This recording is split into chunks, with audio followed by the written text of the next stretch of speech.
తెలంగాణలో ఆశించిన స్థాయిలో ఓటింగ్ శాతం పెరిగిందన్నారు టీపీసీసీ వర్కింగ్ ప్రెసిడెంట్ ఎమ్మెల్సీ బొమ్మ మహేష్ కుమార్ గౌడ్. కాంగ్రెస్ సుపరిపాలనకు తోడుగా మచ్చలేని జీవన్ రెడ్డి అభ్యర్థి కావడం పార్టీకి ప్లస్ పాయింట్ అయిందన్నారు. తమ పార్టీ అభ్యర్థి గుణగుణాలు చూసి ప్రజలు కాంగ్రెస్ కు ఓటేశారని చెప్పుకొచ్చారు. బీఆర్ఎస్ బీజేపీతో కుమ్మక్కైన కాంగ్రెస్ 1,50,000 మెజార్టీతో నిజామాబాద్ లో గెలుస్తుందని ధీమా వ్యక్తం చేస్తున్న TPCC working president Mahesh Kumar Goud తో మా ప్రతినిధి Dhanunjay face to face. Parliament ఎన్నికలు ముగియడంతో నిజామాబాద్ జిల్లా వ్యాప్తంగా బలాలపై ఇప్పుడే ప్రధాన పార్టీలు నువ్వా నేనా అన్న రీతిలో ఎవరి దిమ్మలో వాళ్ళు ఉన్నారు. ప్రస్తుతం నిజామాబాద్ జిల్లా వ్యాప్తంగానే కాకుండా రాష్ట్ర వ్యాప్తంగా కాంగ్రెస్ పార్టీకి సంబంధించిన విధి విధానాలు ఏంటి, వాస్తవంగా TPCC working president Mahesh Kumar Goud అతను మాట్లాడే ప్రయత్నం చేద్దాం. సార్ చెప్పండి సార్, ఎందుకంటే నిన్న మొన్నటి వరకు ఎలక్షన్స్ ముగిశాయి, ప్రస్తుతం ఎవరి ధీమాలో వారున్నారు, కాంగ్రెస్ పార్టీ తరఫున ఎట్లా ఉంటుంది అనుకుంటారు?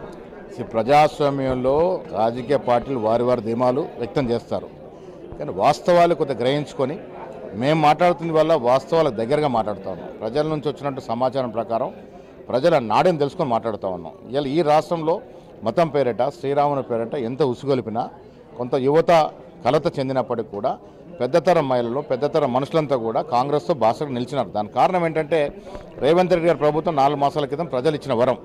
ఆ ప్రభుత్వం ఇవాళ సజావుగా 6 గ్యారెంటీలు ఇస్తూ ఉంది.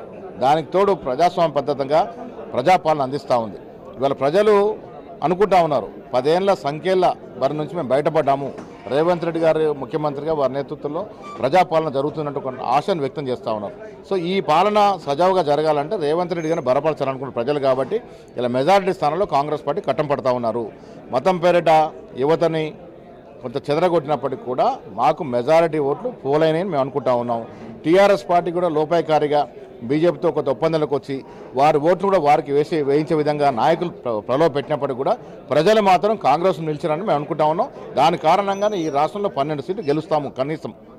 సార్, దాంతోపాటు చూస్తే నిజామాబాద్ జిల్లాకు ఒక విభిన్న రీతిలో మనకు తీర్పు వస్తుందని అనుకోవచ్చు. ఎందుకంటే ప్రధానంగా మెజారిటీ ప్రాంతంలో కాంగ్రెస్ నాయకులు ప్రచారం మాత్రం ఊపందుకోలేని చెప్పొచ్చు. ఎందుకంటే మైనార్టీలకే ప్రాధాన్యత ఇచ్చారు కాబట్టి ఈరోజు నిన్న కొట్టొచ్చినట్టు కనబడ్డా అని చెప్పేసి ఇక్కడ టాక్ నడుస్తుంది. దాని మీద ఏమంటారు? మైనార్టీలు మెజారిటీలన్న భేదభావం లేదు కాంగ్రెస్ పార్టీకి. అది బీజేపీ వారు లబ్ధి పొందేందుకు కాంగ్రెస్ పార్టీ మైనార్టీ నెత్తిన పెట్టుకుని ప్రచారం చేస్తూ ఉన్నారు. కాంగ్రెస్ పార్టీ నిజమైన లౌకిక పార్టీ, దాంట్లో ఏం వేరే ప్రశ్న లేదు. కాంగ్రెస్ పార్టీ ప్రజాస్వామ్యం నమ్ముకున్న పార్టీ. మాకు అన్ని మతస్థులు, అన్ని కులస్తులు సమానమే. ఆ రకంగానే మేము ఓట్లాడినాము. లౌకికవాదం యొక్క నినాదంతో ఓట్లాడినాము. ఇక్కడ మతాన్ని రెచ్చగొట్టి కొందరు ఓట్లాడినారు, కానీ ప్రజలు మాత్రం లౌకికవాదం నిలబడినారు. అందుకే జీవన్ రెడ్డి గారి గెలుపు సునాయాసంగా మేము గెలుస్తాము.